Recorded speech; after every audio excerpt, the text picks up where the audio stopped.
इस कार्यक्रम के पुण्यार्चक हैं श्री सुरेंद्र जैन, मालथौन सागर 287 मेरी चाय, श्रीमती सुशीला बाई जैन, श्री राजेंद्र रजनी जैन, श्री सुरेंद्र सपना जैन, श्री वीरेंद्र ऋतु जैन, श्री अश्विन रागनी जैन, श्री नमन शानू जैन, पलक जैन, डॉली जैन, अनुभव जैन, सुरभि जैन, पूर्वी जैन, स्तुति जैन एवं सुजय जैन। 287 मेरी चाय, मालथौन वाला परिवार, सागर।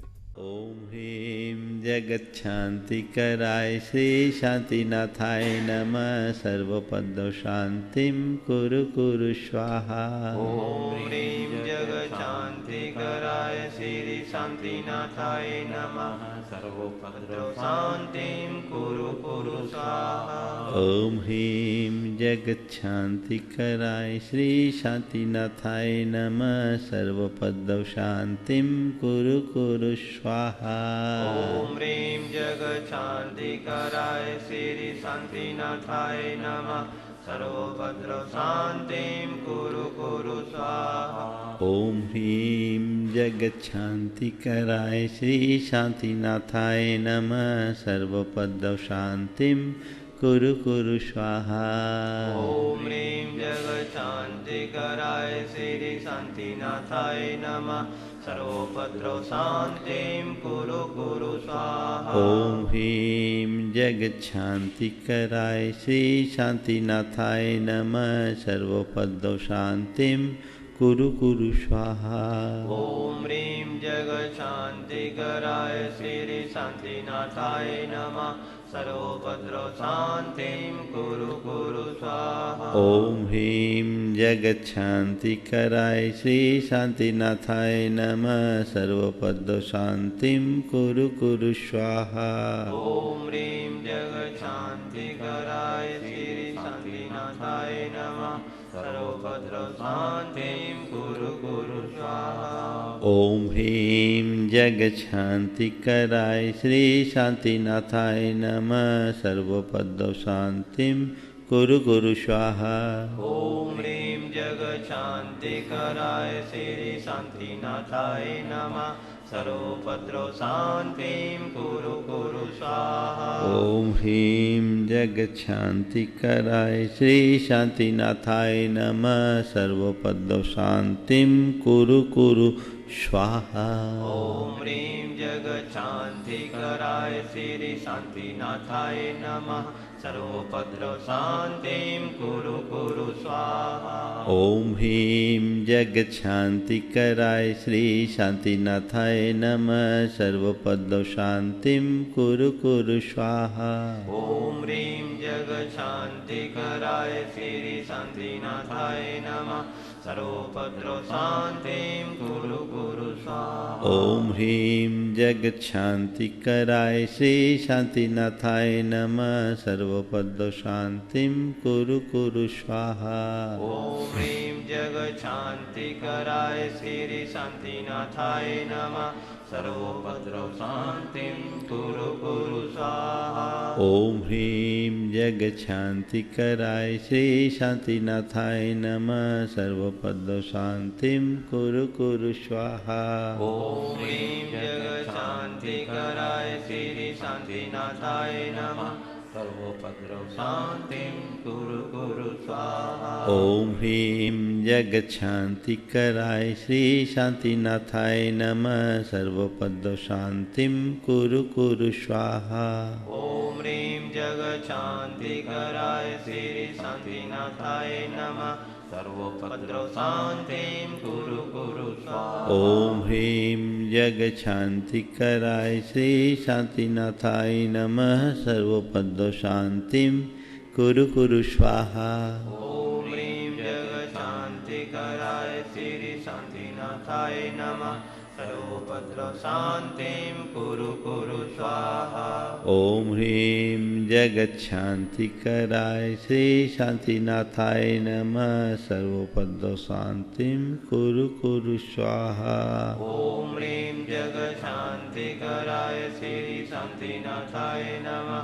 सर्वोपद्रवशान्तिं कुरु कुरु स्वाहा।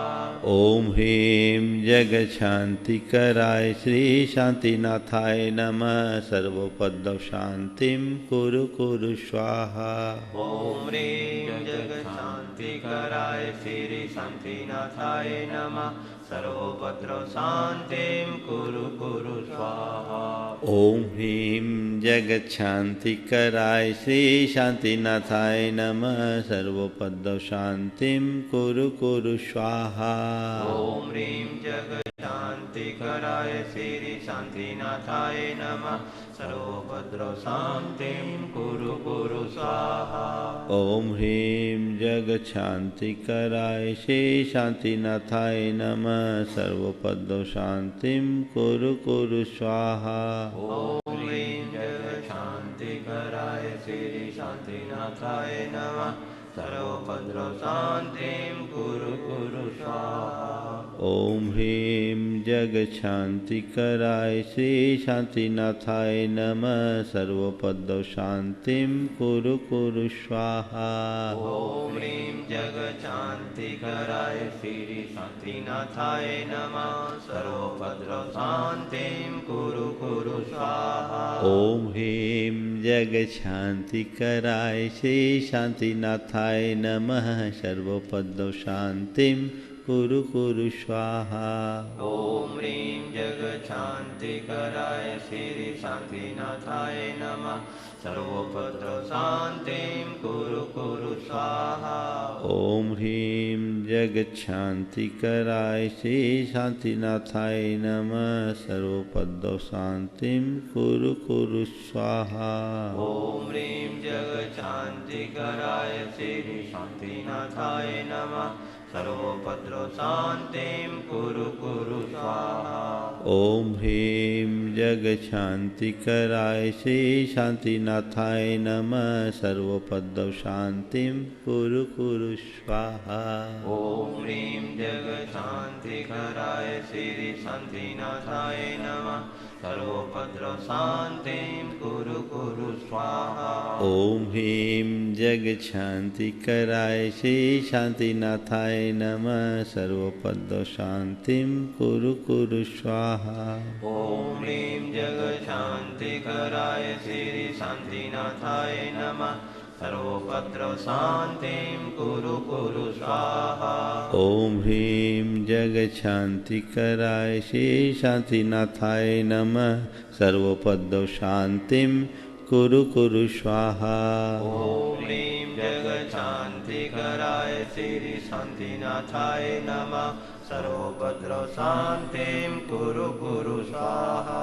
ओम ह्रीं जगच्छान्तिकराय श्री शांतिनाथाय नमः सर्वोपद्रवशान्तिं कुरु कुरु स्वाहा। ॐ ह्रीं जगच्छान्तिकराय श्री शान्तिनाथाय नमः सर्वोपद्रवशान्तिं कुरु कुरु स्वाहा। ओम ह्रीं जगच्छान्तिकराय श्री शांतिनाथाय नमः सर्वोपद्रवशान्तिं कुरु कुरु स्वाहा। ॐ ह्रीं जगच्छान्तिकराय श्री शान्तिनाथाय नमः सर्वोपद्रवशान्तिं कुरु कुरु स्वाहा। ओम ह्रीं जगच्छान्तिकराय श्री शांतिनाथाय नमः सर्वोपद्रवशान्तिं कुरु कुरु स्वाहा। ॐ ह्रीं जगच्छान्तिकराय श्री शान्तिनाथाय नमः सर्वोपद्रवशान्तिं कुरु कुरु स्वाहा। ओम ह्रीं जगच्छान्तिकराय श्री शांतिनाथाय नमः सर्वोपद्रवशान्तिं कुरु कुरु स्वाहा। ॐ ह्रीं जगच्छान्तिकराय श्री शान्तिनाथाय नमः सर्वोपद्रवशान्तिं कुरु कुरु स्वाहा। ओम ह्रीं जगच्छान्तिकराय श्री शांतिनाथाय नमः सर्वोपद्रवशान्तिं कुरु कुरु स्वाहा। ॐ ह्रीं जगच्छान्तिकराय श्री शान्तिनाथाय नमः सर्वोपद्रवशान्तिं कुरु कुरु स्वाहा। ओम ह्रीं जग शांति कराय श्री शांतिनाथाय नमः सर्वपद शांतिं कुरु कुरु स्वाहा। ओम ह्रीं जगशांति कराय श्री शांतिनाथाय नमः सर्वोपद्रव शांतिं कुरु कुरु स्वाहा। ओम ह्रीं जग शांति कराय श्री शांतिनाथाय नमः सर्वपद शांतिं कुरु कुरु स्वाहा। ओम ह्रीं जगशांति कराय श्री शांतिनाथाय नमः सर्वोपद्रव शांतिं कुरु कुरु स्वाहा। ओम ह्रीं जग शांति कराय श्री शांतिनाथाय नमः सर्वपद शांतिं कुरु कुरु स्वाहा। ओम ह्रीं जगशांति कराय श्री शांतिनाथाय नमः सर्वोपद्रव शांतिं कुरु कुरु स्वाहा। ओम सम्यक् दर्शनाय नमः। ओम सम्यक् दर्शनाय नमः। ओम सम्यक् ज्ञानाय नमः। ओम सम्यक् ज्ञानाय नमः। ओम सम्यक् चारित्राय नमः। ओम सम्यक् चारित्राय नमः। जय बोलो शांतिनाथ भगवान की। जय जय जय। बोलिए संत शिरोमणि परम पूज्य स्वाराचार्य गुरु विद्या सागर जी महामुनिराज की जय। परम पूज्य स्वामी श्री प्रमाण सागर जी मुनिराज की जय। परम पूज्य मुनि अरह सागर जी महाराज की जय। बंधुओं, अक्षय तृतीया पर्व के महाप्रसंग पर पूज्य गुरुदेव ने देवोदय महासंघ के अंतर्गत कार्यरत सभी गौशालाओं में भूसा संग्रह के उद्देश्य से पूरे देशवासियों से आह्वान किया था अपनी उदारता राशि प्रदत्त करने का। अत्यंत प्रसन्नता है कि पूरे देशवासियों ने बड़े उत्साह के साथ गुरुदेव की पावन प्रेरणा से प्रेरित होकर के अपनी स्वीकृतियां भेजी हैं, लेकिन जितनी स्वीकृतियां प्राप्त हुई हैं वो पर्याप्त नहीं है। इसलिए जिन लोगों ने अभी तक अपनी स्वीकृतियां नहीं भेजी हैं, अपना मन बनाइए और जीव दया के इस पुनीत कार्य में अपनी चंचला लक्ष्मी का उपयोग करके सात पुण्य के भागी बने। और जिन लोगों ने घोषणाएं कर दी हैं वो उन्होंने यदि अपनी राशि जमा नहीं की है तो वो अपनी राशि शीघ्रता से जमा करा दें, ताकि यही पर्याप्त सही समय हो श्रद्धा का।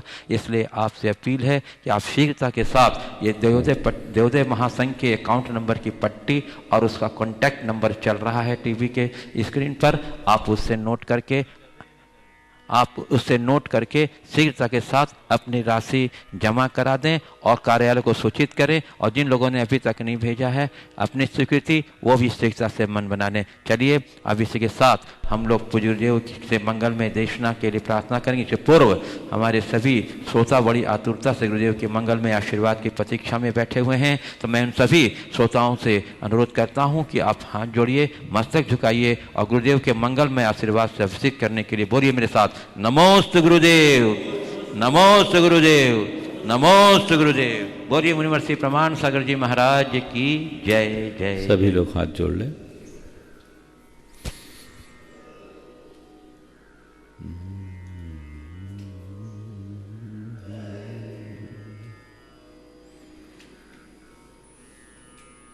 इडमो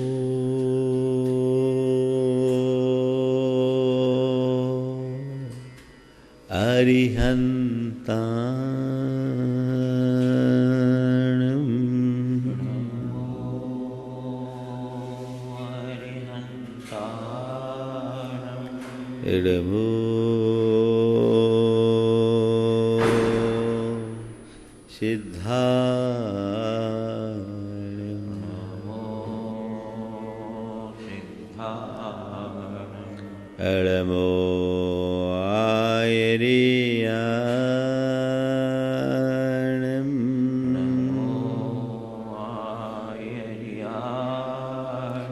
इडमो उवज्झाया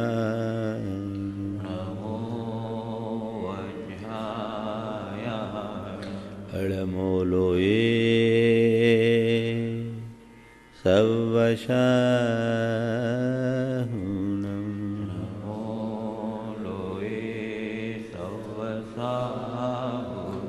एषो पंचेण मुयारो एषो पंचणमो यारो सर्वपावपणाशनो सर्वपावपणाशनो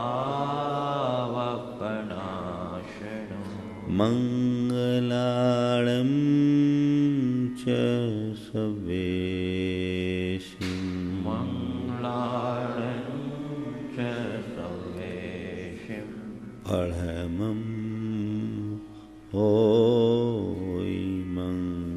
गुरुदेव की मुनि दीक्षा संपन्न हुई थी, जिसके अंतर्गत ऋषभ सागर जी, अतीत सागर जी, संवत सागर जी 23 मुनि राजों के साथ आपकी दीक्षा संपन्न हुई थी और आपका क्रम 18वां नंबर था। और सबसे प्रसन्नता की बात यह भी है कि उस दीक्षा समारोह में पूज्य मुनि श्री प्रमाण सागर जी महाराज और पूज्य मुनि श्री समता सागर जी महाराज भी उपस्थित थे। तो आज इस 22वां दीक्षा दिवस पर मैं मुनि श्री अरहत सागर जी महाराज के चरण कमलों में नमोस्तुति निवेदित करता हुआ प्रार्थना करता हूँ कि हे गुरुवर अपने मंगल में आशीर्वचनों से हम सबों को संबोधित करके साथ करें। बोलिए मुनिवर श्री अरहत सागर जी मुनिराज की जय जय जय।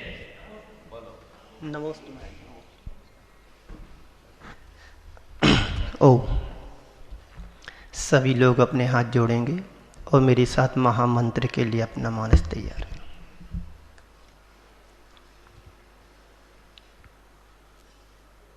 रामो अरिहंता नमो अरिहंता नमो सिद्धा नमो सिद्धा नमो वायरिया नमो आयरिया नमो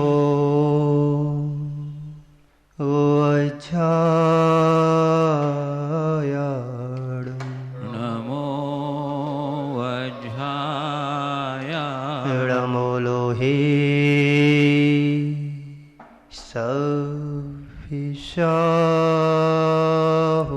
सविशाहूढम् नमो लोये सवसाहुणम्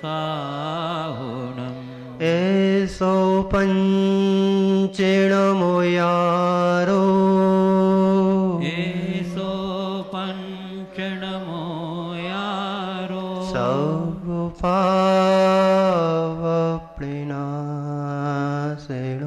सर्वपावपणाशनो मङ्गलाळं च सवेश मङ्गलाळं च सवेशिं परवं होई मङ्गलम् परमम होई मंगलम। बोलिए पंच परमेष्टि भगवान की जय जय जय। देवादिदेव भगवान महावीर स्वामी की जय जय जय।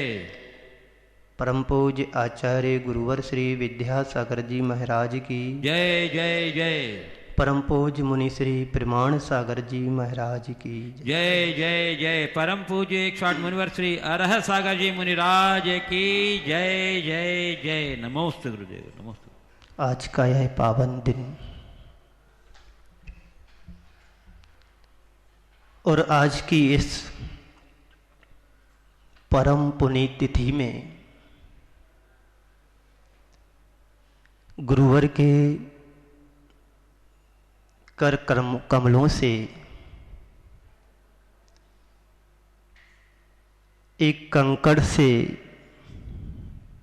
शंकर बनने का सौभाग्य प्राप्त हुआ था। पूज्य मुनि श्री समता सागर जी महाराज और परम पूज्य मुनि श्री प्रमाण सागर जी महाराज, इन दोनों मुनिराजों का परम वात्सल्य हमारे ऊपर रहा।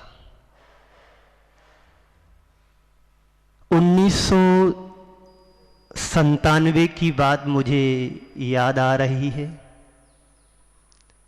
जब परम पूज्य मुनि श्री समता सागर जी, प्रमाण सागर जी, एलग निश्चय सागर जी का पदार्पण मोराजी में हुआ था गर्मी के दिनों में।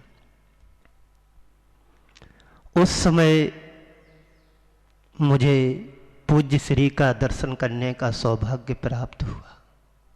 वैसे तो आचार्य श्री के साथ में शायद महाराज श्री मालथुन गए हों तो पता नहीं, क्योंकि आचार्य श्री 87, 88, 86 में 2-3 बार जाना हुआ, पर हमको याद नहीं। लेकिन पहली बार जब हमने दर्शन मोराजी में किया तो लगा कि वास्तव में मार्ग तो सही यही है। और धीरे धीरे जुड़ कर के उनके संग में रह कर के बैयावृत्ति करके आज महाराज श्री के साथ हैं। ऐसी परम कृपा गुरुवरों की हमारे ऊपर रही और पूज्य गुरुदेव के आशीर्वाद से व्रत भी इसी भाग्योदय में 28 जून 1998 को पूज्य महाराज श्री समता सागर जी के द्वारा प्राप्त हुआ था। उस समय महाराज श्री शायद सतना से बिहार करके, बिलहरी से बिहार करके भाग्योदय में आना हुआ था और उनके आशीर्वाद से निरंतर इस मार्ग पर बढ़ रहा हूँ। यही गुरुवरों से कृपा है, पूज्य मुनि श्री प्रमाण सागर जी से विशेष कृपा है कि उनका आशीर्वाद निरंतर बना रहे, क्योंकि महाराज श्री स्वयं कहते हैं बड़ों की कृपा पर अधिकार नहीं होता है, पर जो अधिकार देते हैं उस पर अधिकार तो हमारा हो सकता है।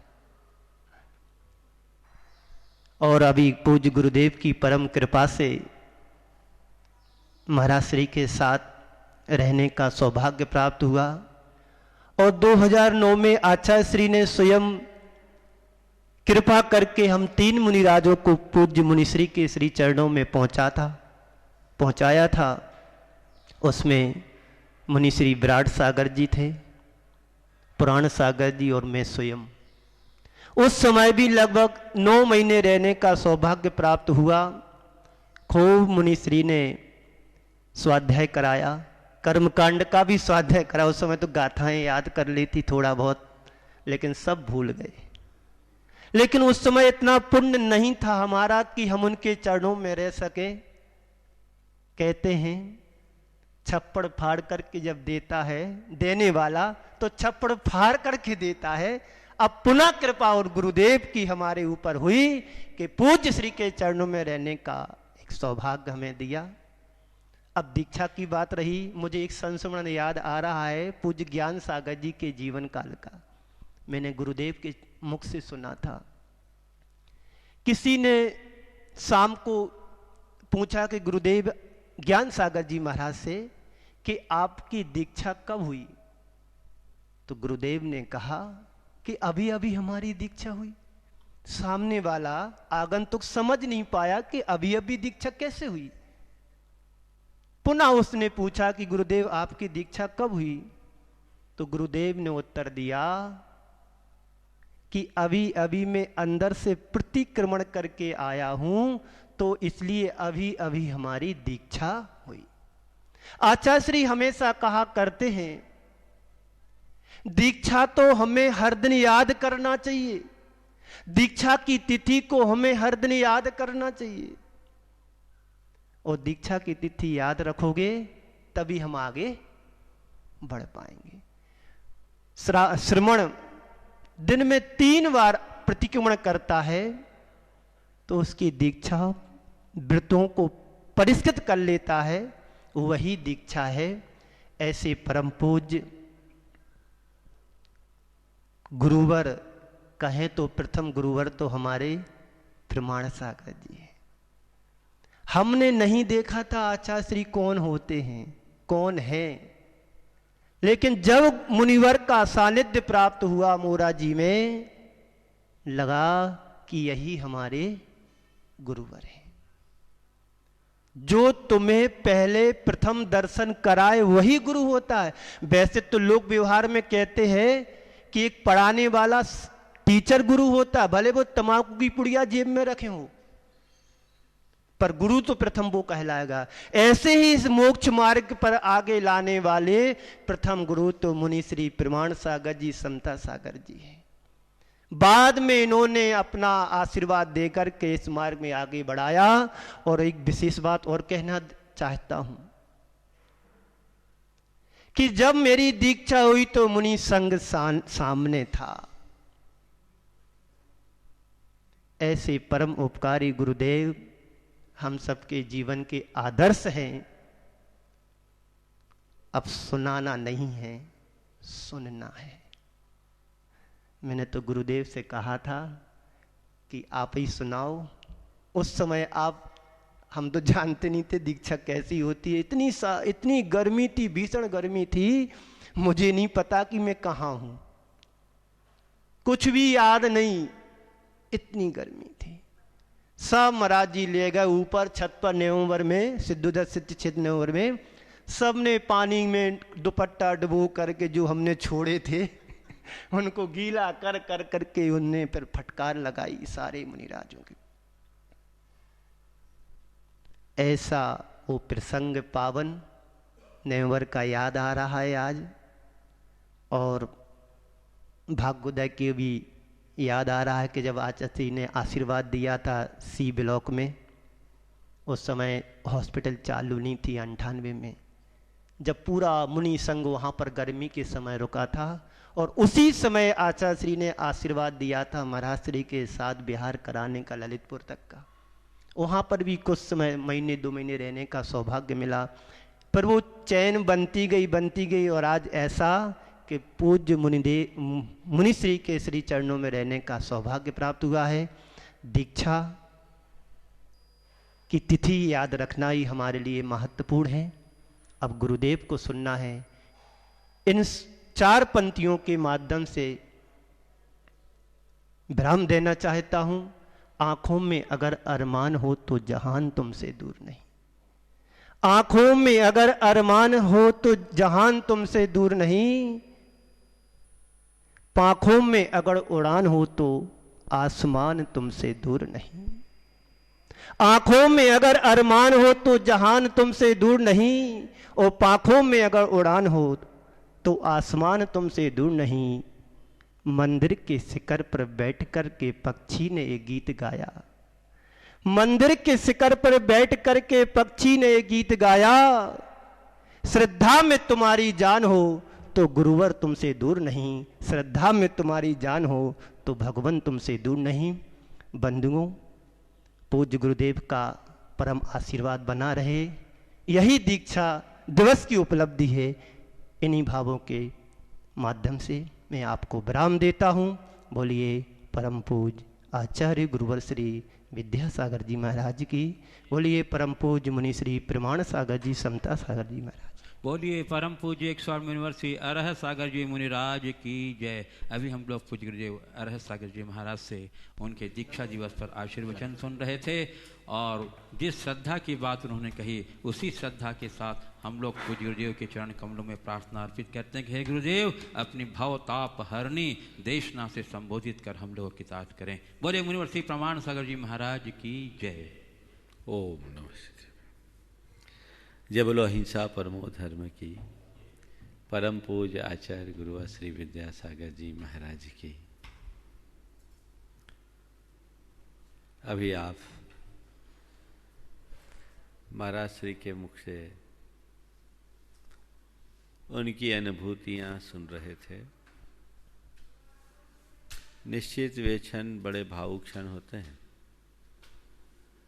जब किसी साधु की दीक्षा से जुड़ जाते हैं, क्योंकि किसी श्रमण के जीवन की सर्वोपरि उपलब्धि यदि कुछ है तो उसकी दीक्षा है। दीक्षा उसके जीवन की उपलब्धि है और दीक्षा के बल पर वो अपने जीवन में उपलब्धियां अर्जित करता है। दीक्षा ही उसे उसके परम उपलब्धि तक पहुंचा पाती है। दीक्षा साधन है, साध्य नहीं। इस बात का स्मरण प्रत्येक दीक्षार्थी को रखना चाहिए। मुझे याद आ रही है बात, जब हमारी दीक्षा हुई थी तो गुरुदेव ने एक वाक्य कहा था, ये मत सोचना कि मुनि बन गए तो सब कुछ पा गए, मोक्ष मिल गया। ये मत सोचना कि मुनि बन गए तो मोक्ष मिल गया, अभी तो मोक्ष मार्ग की शुरुआत हुई है।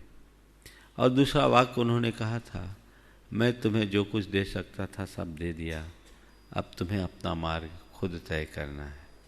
तो ये भाव हर साधक के हृदय में होता है और होना ही चाहिए, जिसके बल पर वह अपने जीवन को सफल और सार्थक बना सकता है। महाराज श्री की दीक्षा को आज 21 वर्ष पूर्ण हो गए, 22वें वर्ष में प्रवेश करने जा रहे हैं। मैं उनके लिए अपनी ओर से शुभकामनाएं देता हूं। उनको ही नहीं, 23 दीक्षाएं हुई थी, ऋषभ सागर जी, अजित सागर जी, शंभो सागर जी आदि, उन सब के लिए मैं अपनी ओर से बहुत बहुत शुभकामनाएं प्रकट करते हुए भावना भाता हूँ कि वे अपने जीवन के परम लक्ष्य को प्राप्त कर सके। दीक्षा को ग्रहण करने के बाद साथ साथ दीक्षा को साकार करने में भी सफल हो सके, और साथ ही मैं अपनी दीक्षा को साकार और सार्थक बना सकूं। ये तो आज के संदर्भ की बात हुई।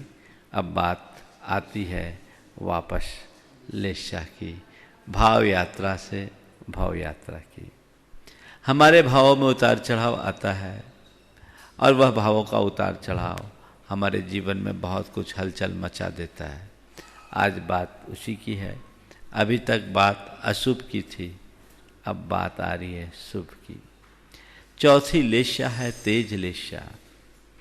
तेज लेशा या पीत लेशा, ये तेज अग्नि का प्रतीक है। इसका वर्ण अग्नि की तरह, जैसे अग्नि सभी प्रकार की अशुद्धि और विकारों को जला करके पवित्रता प्रकट कर देती है, ऐसी ये लेशा हमारे भीतर के विकारों के विनष्ट होने के बाद प्रकट होती है। जब तक हमारे मन में दुर्बलताएं हैं, नकारात्मक आवेग हैं, तब तक समझना हम अशुभ लेशा की भूमिका में जी रहे हैं। शुभ लेशा आते ही वे सारे नकारात्मक आवेग संवेग शांत हो जाते हैं। मन में किसी भी प्रकार की कलुषता शेष नहीं रहती, न किसी तरह की नकारात्मकता हावी होती है। हृदय में विवेक जागृत होता है और उस विवेक के बल पर व्यक्ति अपने जीवन में करनी अकरनी की समझ प्रकट कर लेता है। यही विवेक संपन्न दृष्टि का उदाहरण है पीतलेशा।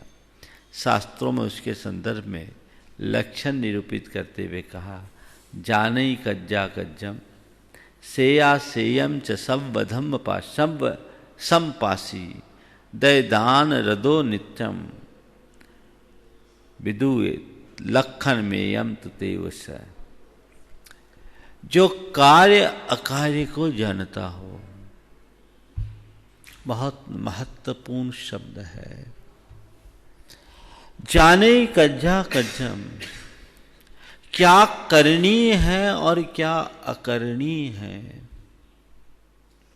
ये विवेक मनुष्य के मन में हर पल नहीं रहता। कई बार आपने अपने जीवन का अनुभव देखा होगा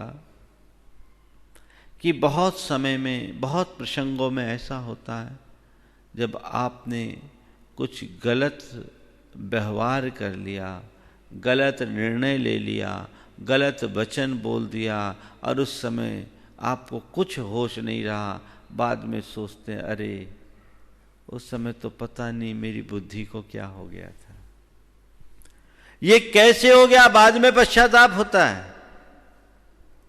लेकिन उस घड़ी उसे कार्य अकार्य का कोई विवेक नहीं, कोई विचार नहीं, कोई भान नहीं, परिणाम बुरा होता है। कापोत लेशा में रहने वाले व्यक्ति यानी अशुभ भावों में जीने वाले व्यक्ति की मनस्थिति कुछ ऐसी होती है, उन्हें कार्य अकार्य का रंच मात्र विवेक नहीं होता। लेकिन शुभ लेशा में रहे हो तो विवेक होगा। अभी तक 3 जिनकी चर्चा की वो अधर्म थे, अब जिनकी चर्चा वो धर्म है। और धर्मी होने का पहला प्रमाण विवेकी होना। ओम। धर्मी होने का पहला प्रमाण विवेकी होना। विवेक हमारे अंतर मन में जगना चाहिए, विवेक खोना नहीं चाहिए। मैं धर्मी हूं तो मुझे ये देखना है कि मेरे चलने फिरने, उठने बैठने, खाने पीने, सोने जागने, बोलने बताने की क्रिया में विवेक है या नहीं। अगर मेरे द्वारा कोई अविवेकपूर्ण कार्य होता है तो इसका मतलब कुल यही है कि अभी मैं अपनी मर्यादा से बाहर हूं। कार्य का विवेक बहुत महत्वपूर्ण शब्द है। जानई कज्जा कज्जम, क्या करना है क्या नहीं करना है ये विवेक 24 घंटा रखना चाहिए। और ये तभी सुनिश्चित होगा जब कोई अपनी मर्यादाओं की सीमा खींचेगा। हर मनुष्य को अपने जीवन की एक लक्ष्मण रेखा खींच के रखनी चाहिए। ओम। जीवन की लक्ष्मण रेखा खींच के रखनी चाहिए और उस लक्ष्मण रेखा के बाहर कभी नहीं जाने का संकल्प लेना चाहिए। ये समझ ले कि मेरा जो भी कार्य क्षेत्र है उस लक्ष्मण रेखा के भीतर है, उसका उल्लंघन मुझे कभी नहीं करना है। ये मर्यादा है, ये जाति की मर्यादा है, धर्म की मर्यादा है, परिवार की मर्यादा है, कुल की मर्यादा है। ये मर्यादा में जो रहेगा उस व्यक्ति के द्वारा कभी अकरणी हो नहीं सकता, और जो इस तरह के अकरणी से बच जाता है उस व्यक्ति को कभी पछताना नहीं पड़ता। थोड़ा अनुभव पलट करके देखो, कभी भावावेश में कुछ गलत कर देते हैं जो हमारी मर्यादा के बाहर होता है। ऐसा गलत हो जाए उसके बाद की मनस्थिति क्या होती है? अंदर ही अंदर पश्चाताप, तनाव, टेंशन का भाव। अरे ऐसा हो गया, क्या करें, हमने तो जो नहीं सोचा था वो हो गया, अब क्या करें, कोई उपाय नहीं, कोई उपाय नहीं, ऐसी स्थिति आती है। जीवन भर पछताना पड़ता है। एक छोटी सी चूक मनुष्य को पूरे जीवन पर्यंत रोने के लिए बाध्य कर देती है। तो संत कहते हैं विवेक संपन्न दृष्टि रखो ताकि जीवन भर आनंदित होकर के जियो, कभी आंसू बहाने की नौबत ही ना आए। तो जाने कज्जा कज्जम, कार्य अकार्य को जानो। उनके लिए मैं क्या कहूं जो जान करके भी अनजान बन जाते हैं। अगर जान के अनजान बन रहे हैं तो समझना तुम्हारी भावधारा अभी निम्न स्तरीय है। अभी तुम्हें अपने भावों को ऊपर लाना होगा। चाहे कुछ भी हो जाए, मुझे अपनी मर्यादा का उल्लंघन नहीं करना। जैसे समुद्र कभी अपने तटों का उल्लंघन नहीं करता, उसी तरह सत्पुरुष प्राण जाने पर भी अपनी मर्यादा का उल्लंघन नहीं करते, क्योंकि उन्हें पता है मेरी मर्यादा क्या है, मेरी सीमा क्या है, क्या मुझे करना है और क्या मुझे नहीं करना। आज के संदर्भ में जब मैं विचार करता हूं तो प्राय लोग कृत्याकृत्य के विचार से शून्य दिखाई पड़ते हैं। अकरणी कार्यों को प्रमुखता से कर रहे हैं और करनी कार्यों से वो दूर हैं। विडंबना ये है कि अकरणी को ही उनने करनी समझ रखा है, परिणाम सब भोग रहे हैं। आज सारा संसार इस त्रासदी को भोग रहा है। उसके पीछे कारण क्या है? प्रकृति के साथ किया गया खिलवाड़, अकरणी को करने का कुफल है। ये व्यक्ति के जीवन की बात करें या समष्टि की बात करें, व्यष्टि से समष्टि तक सब में ये बात लागू होती है, क्योंकि ये सार्वभौमिक और सार्वकालिक सत्य है कि जो अपनी मर्यादा में जीता है वो सदैव सुखी रहता है, और जो मर्यादाओं का हनन करता है वो सदैव दुखी होता है। अपने जीवन को सुखी बनाना है। अपने कार्य अकार्य का विवेक रखिए। बस इतनी सी समझ अपने मन में होनी चाहिए कि ये कार्य मुझे नहीं करना, ये कार्य मुझे नहीं करना, किसी भी परिस्थिति में मुझे नहीं करना। वो व्यक्ति बच जाएगा। ऐसे व्यक्ति के सामने चाहे जैसा भय हो, प्रलोभन हो, दबाव हो, प्रभाव हो, वो उनमें नहीं आएगा। आप देखिए, कुछ स्थानों पर तो आप थोड़ा अपना विवेक रखते हो, और जहां विवेक रखते हो वहां बड़े संभले भी रहते हो। जैसे खास तौर पर अपने दुकान और दफ्तर में, जिस समय आप अपने दुकान में होते हो, ग्राहक के साथ कितनी मधुरता से पेश आते हो। ग्राहक कई तरह की बातें करता है तो भी आप अपनी मधुरता बनाए रखते हो। कई बार तो ऐसा भी अनुभव आता है कि ग्राहक पूरा दिमाग चाट जाता है और ऊपर से उल्टी सीधी टिप्पणी करता है, तो भी आप मुस्कुराते हुए कहते हो कोई बात नहीं, आप फिर आइएगा, नया माल आने वाला है, ट्रांसपोर्ट में आ गया है, 2 दिन बाद आप ले जाइएगा, आपकी मनपसंद सामग्री आपको सुलभ होगी। क्यों? 1 घंटे तक मान लो किसी की साड़ी की दुकान है और कोई बहन जी आई, 50 प्रकार की साड़ियां दिखाई, एक भी पसंद नहीं आई, और ऊपर से कह दिया तुम्हारी दुकान में तो कुछ है ही नहीं। क्या बोलते हो? दांत निपोरते हुए, कोई बात नहीं, आप आइए ना, 2 दिन बाद फिर आने वाला है। ये क्यों? ये सहनशीलता कहां से सीखी? ये विवेक का प्रतिफल है। ये विवेक का प्रतिफल है कि नहीं, यहां ग्राहक के साथ सौम्य और मृदु व्यवहार चाहिए, सकारात्मक व्यवहार चाहिए। अगर ग्राहक के साथ में उल्टा व्यवहार करूंगा तो दुकान ही बैठ जाएगी। विवेकी सदैव हित को प्रमुखता देता है। आपके अंदर दुकान में विवेक है, वही व्यक्ति घर में आता है तो उसका विवेक कहां खो जाता है। फिर उसके विवेक का कोई थोड़ा ठिकाना नहीं।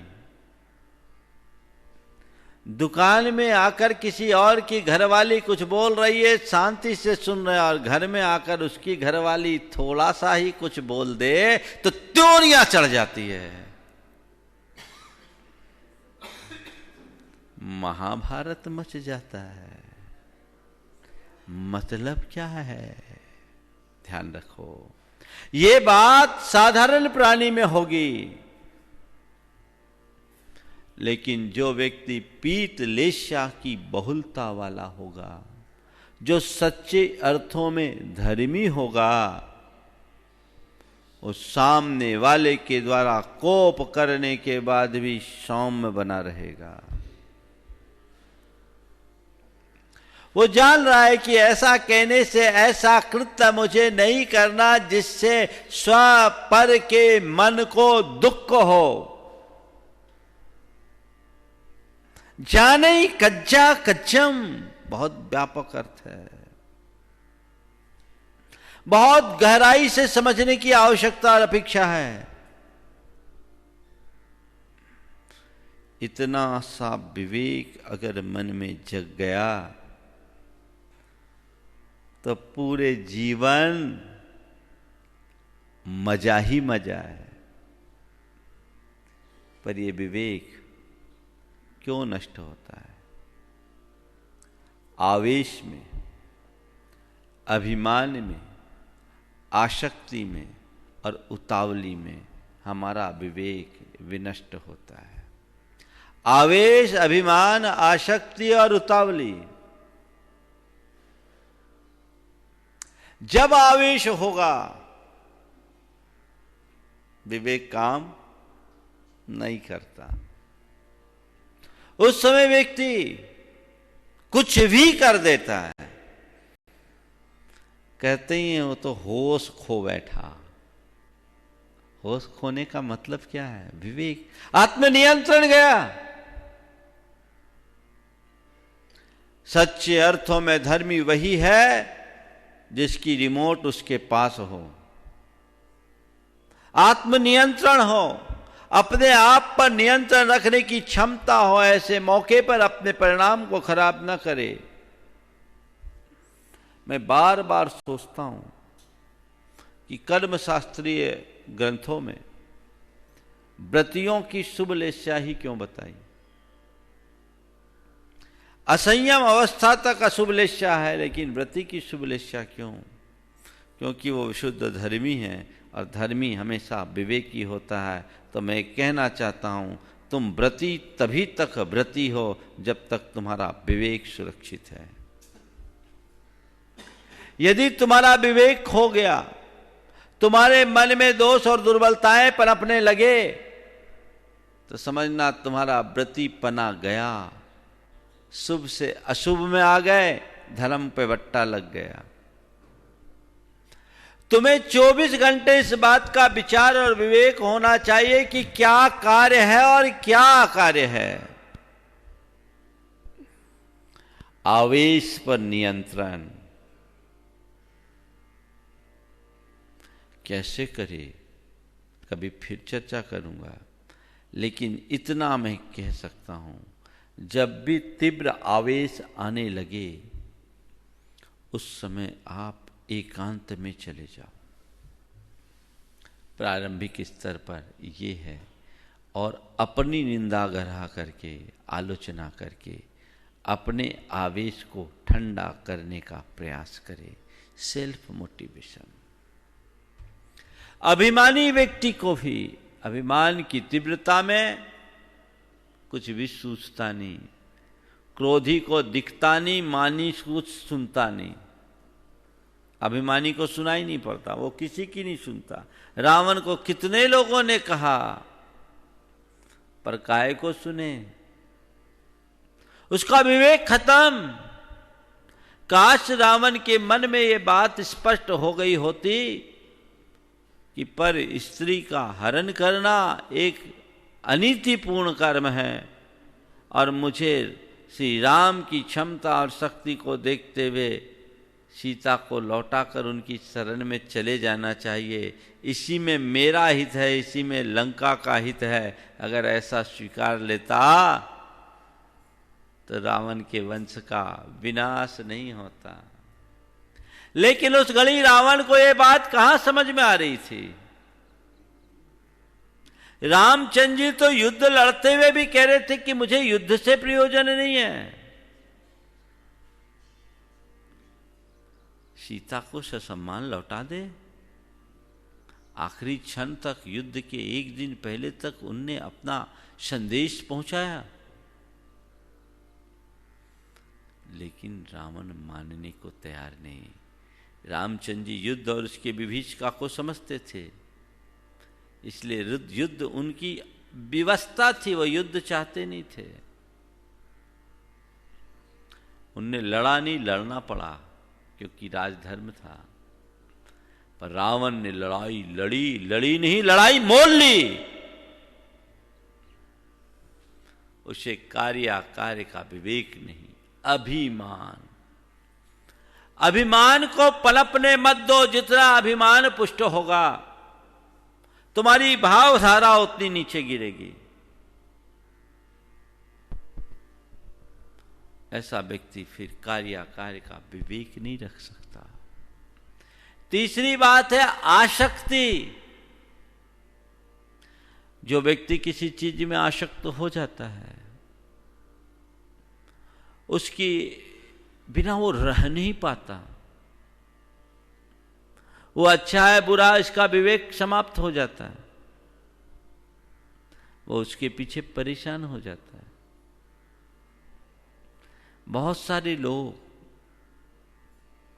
जो व्यसनी हैं, शराब के आदी हैं, गुटखा के आदी हैं, तंबाकू के आदी, अन्य प्रकार की नशीली वस्तुओं के आदी है, उनको ये तो पता है ये गलत, पर छोड़ नहीं पाते क्योंकि बुद्धि उसमें आसक्त हो गई। इसी तरह व्यसन और बुराई में फंसने वाले लोग ऐसे ही होते हैं जिनकी आसक्ति प्रगाढ़ होती है। ये आसक्ति शब्द बहुत व्यापक है। जिस व्यक्ति या जिस वस्तु के प्रति तुम्हारी जितनी प्रगाढ़ आसक्ति होगी, तुम्हारी विवेक बुद्धि उतनी ही कुंद होगी। विवेक बुद्धि कुंद हो जाएगी, और जिसका विवेक कुंद होगा वो कभी अच्छा कर्म नहीं कर सकता।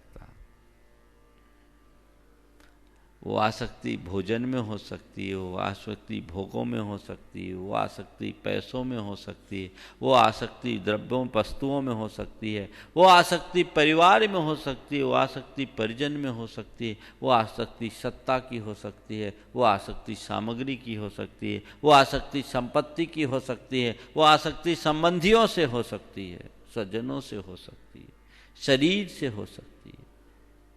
जिससे आसक्ति हुई विवेक गया। इसलिए जो सच्चा धर्मी होता है वो आवेश को नियंत्रण में रखता है, अभिमान को पुष्ट नहीं करता, आसक्ति को छीन करने का उद्यम करता है, तो अपने जीवन को आनंद में डुबो पाता है और तभी उसका धर्मीपना सुरक्षित रह पाता है। चौथा है उतावली। कहते ना हड़बड़ी में डूब मरे, कहावत है।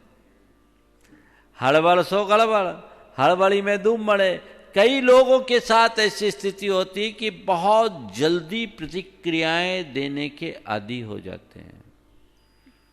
नीति कहती है सहसा न विदधीत कार्यम।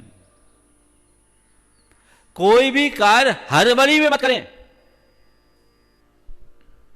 हड़बड़ी में करोगे तो गड़बड़ होगा। आप अपने पुराने अनुभवों को एक बार पलट कर देखो।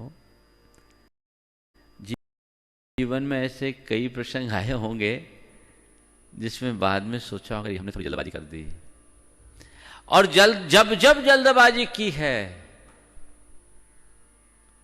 निर्णय नकारात्मक ही हुआ होगा।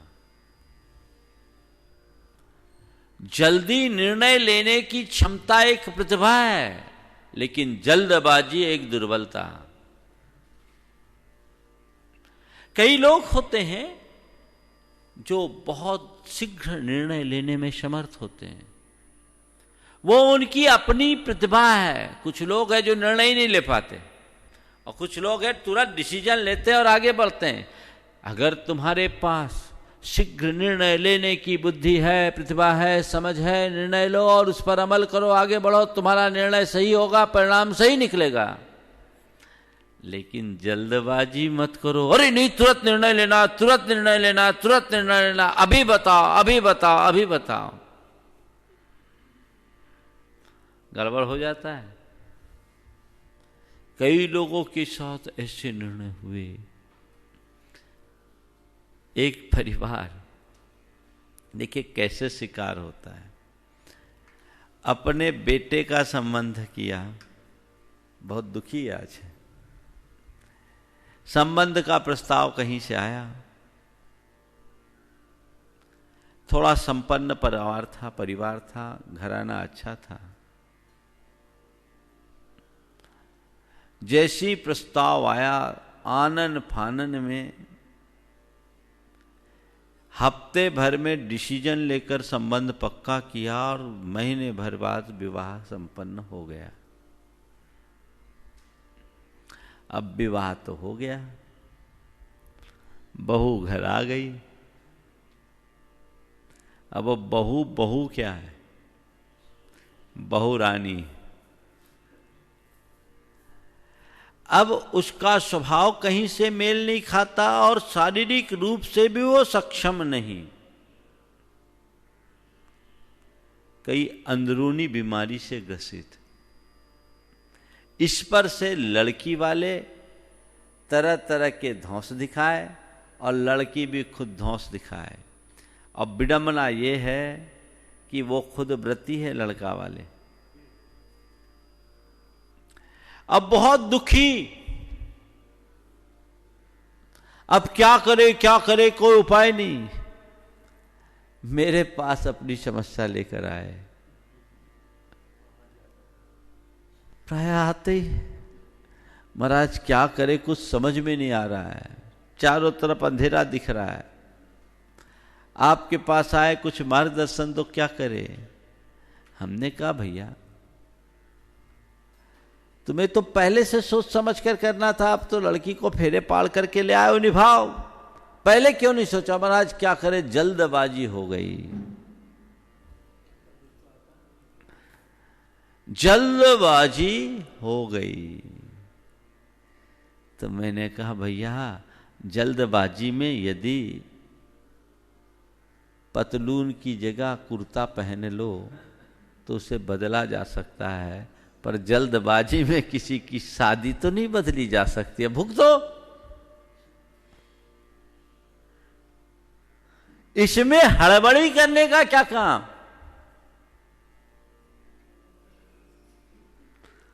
बहुत समस्या होती है और ऐसे लोगों को पूरी जिंदगी तनाव में जीने के लिए बाध्य होना पड़ता है। ये तो एक उदाहरण है। मैं आपसे ये कह रहा हूं कि आप 24 घंटे में कितने बार उतावले होते और जब जब उतावले होते उस समय आपकी समझ कैसी होती है। उतावलापन मनुष्य को बावला बनाता है। कुछ समझ में नहीं आता। तुरंत बहुत मंथर होना भी ठीक नहीं और बहुत उतावला होना भी ठीक नहीं। औचित्य गुण से विभूषित होना चाहिए और औचित्य गुण इसी को कहते हैं कि समझ लो क्या करना है क्या नहीं करना। जो करनी है तत्काल कर डालो और जो करने योग्य नहीं है किसी हाल में मत करो। तो ये जाने कज्जा कज्जम शेया शेयम च, कार्य अकार्य को जीवन व्यवहार में और कल्याण अकल्याण को आध्यात्मिक जगत में। मेरा कल्याण किसमें है इसका विचार विवेक निरंतर होना ही चाहिए। कल्याण के रास्ते को अंगीकार करो और अकल्याणकारक निमित्तों से 100 गज की दूरी बना के रखो। अभी तो 2 गज की दूरी बोल रहे हैं, मैं तो कहता हूं अकल्याणकारी निमित्तों से 100 गज की दूरी होनी चाहिए। जो सच्चा धर्मी होता है वो सपने में भी ऐसे कदम नहीं उठाता, और जिसकी धर्म श्रद्धा दुर्बल होती है वो कभी भी ऐसे कर्म कर बैठता है। श्रेया श्रेय को जानो, किसमें मेरा कल्याण है। मुझे तो तब आश्चर्य होता है जब कल्याण अकल्याण का भेद जानने के बाद भी लोग अकल्याणकारी कार्यों में उलझे रहते हैं, मगन हो जाते हैं। क्यों? ऐसा कर्म क्यों? मेरे संपर्क में एक सज्जन, देखो कुछ लोगों की टेंडेंसी कैसी होती है। उनका एक मित्र था, वो मुर्गी दाना बनाता था, मुर्गी दाना। और मुर्गी दाना बनता था मछलियों के पाउडर से, सूखी मछलियों के पाउडर से।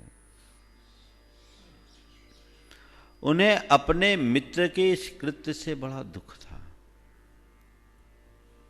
और वो चाहते थे कि मेरा मित्र किसी तरह से राह पर आ जाए। उन्होंने कहा, महाराज मैंने उसे अनेक बार समझाया पर वो एक तर्क देता है कि मैं मछलियों को थोड़ी मारता हूं, मैं तो मछली, मरी हुई मछलियों को, सूखी मछलियों को लेता हूं, इसमें क्या पाप? समझ नहीं रहा। उसको कहा गया कि तुम्हारे द्वारा जो फीड तैयार किया जाता है वो मुर्गियों को खिलाया जाता है, उनसे अंडा उत्पन्न होता है और चूजे उत्पन्न होते हैं, वो हिंसा का कर्म अपने द्वारा सेवन योग्य नहीं है। तुम्हारे पास पर्याप्त धन है, कमी किस चीज की? मानता नहीं था। मुझसे उसने अपनी व्यथा कही।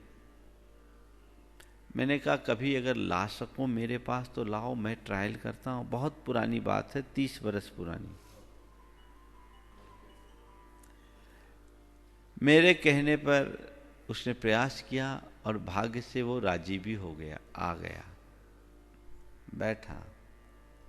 15-20 मिनट मैंने उसे समझाया, आंखों में आंसू आ गए। महाराज बिल्कुल ठीक कह रहे हैं आप, ये मुझे नहीं करना चाहिए। और महाराज जी अब मैं इसे बंद कर दूंगा।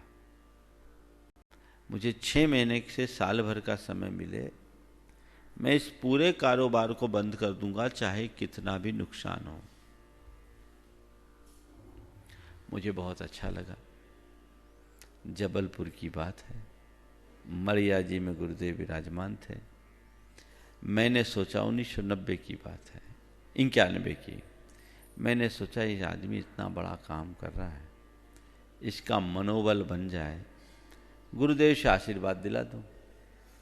तो चलो गुरुदेव का आशीर्वाद और ले लो, उनके समक्ष अपना निर्णय ले लेना। वो मेरे साथ गया, मैं एक दरवाजे से निकला, वो दूसरे दरवाजे से खिसक कर कहाँ गया अभी तक पता ही नहीं। मेरे कमरे में तो आंसू बहा रहा था, लेकिन आज तक उस आदमी का पता नहीं। अब तो शायद दुनिया से ही चला गया होगा। 30 बरस हो गए। ऐसे व्यक्ति को क्या कहेंगे जिसे श्रेय अश्रेय का कोई पता नहीं। दूसरी तरफ एक सज्जन मेरे पास ऐसे आए जो इसी चैनल के थ्रू जुड़े। उस व्यक्ति का दुबई में 4 होटल। जब मुझसे मिलने के लिए पहली बार आए, परिचय दिया, उनके साथ उनके रिलेटिव आए थे जो उनको लेकर आए, परिचय दिया। मैंने पूछा क्या करते हो? बोला महाराज होटल है। कहाँ पर? दुबई में 5 स्टार होटल है, 4 होटल्स हैं। मैंने जैसे सुना तो मैं अंदर से हिला कि दुबई जैसे शहर में 5 स्टार होटल का मायने क्या होता है। मैंने अत्यंत शालीनता से कहा भैया व्यवसाय क्यों करते हैं? बोले महाराज पैसा कमाने। बोले पैसा किस लिए कमाते हैं? बोले जीवन के लिए। बोले कितना चाहिए? बोले महाराज वो तो मेरे पास पर्याप्त है। मैंने कहा ये बताओ, तुम होटल का व्यवसाय करते हो, होटल का व्यवसाय करते हो, इस होटल में नॉन वेज बनते हैं? बोले 5 स्टार होटल में तो बनते ही हैं। शराब आदि? बोले महाराज कई प्रकार के अनाचार भी हो जाते हैं। हम बोले तुम्हारा होटल है, उसमें पार्टनर थे तो एक लोकल, वहाँ तो कोई अपनी संपत्ति ले नहीं सकता, तो लोकल और ये पार्टनर थे। बोले महाराज हाँ भागीदारी तो मेरी है। हम बोले जब उसकी कमाई तुम्हारे पास आ रही है तो पाप? बोले वो भी मेरा हिस्सा होगा। हम बोले इसका परिणाम जानते हो? जीवन में जोड़ा गया धन तो यहीं छूट जाएगा, पर इसके साथ जुड़ा हुआ पाप कहाँ जाएगा? मैं कुछ सलाह दूं? बोले गुरुदेव इसीलिए आया हूं। मैंने कहा इसे जितनी जल्दी हो सके बंद कर दो। बोला महाराज जी आप थोड़ा समय दें, आपने मेरी आंखें खोल दी, मैं बंद करके रहूँगा। और थोड़ा सा भी रिसेशन चल रहा है, अभी जल्दी करूँगा तो बड़ा नुकसान हो सकता है, लेकिन महाराज आपने आंखें खोल दी, मैं इसे बंद करूँगा। साल भर भी नहीं हुए उस व्यक्ति को कहे 4 में से 3 होटल बिक गए। और अगर लॉकडाउन नहीं होता तो 4था भी निपट गया होता। ये व्यक्ति जिसे अपने श्रेय अश्रेय का पता हो, चालू होटल, और दुबई के होटल कितने महंगे होते हैं आप जानते, कितने बड़े प्रोजेक्ट्स थे, कितना बड़ा एसेट था, लेकिन उस व्यक्ति को निर्णय लेने में एक पल का विलंब नहीं लगा। 4 में से 3 से मुक्त हो चुका, एक है बोला वो भी उसमें मेरा थोड़ा ही शेयर है और मैं उससे मुक्त हो जाऊंगा, नहीं होगा तो अपना शेयर छोड़ दूंगा। तो ये सोच आप अपने मन से पूछिए। कई बार ऐसी स्थितियां होती है जो चीजें गलत दिखती है, फिर भी मन उसे गलत मानने को राजी नहीं होता। ये घातक है। अगर तेज लेस्या होगी, शुभ लेस्या होगी, तो हर स्थिति में तुम उससे दूरी रखोगे। छोड़ दिया, मुंह मोड़ लिया तो मुंह मोड़ लिया। जो छोड़ना है वो छोड़ना है, जो अपनाना है वो अपनाना है। ये विवेक होना चाहिए। तो जानई कज्जा कज्जम सेया सेयम च सव संपासी। शेष बातें कल कर दूंगा, आज ज्यादा करने से गड़बड़ हो जाएगा, समय होने को है।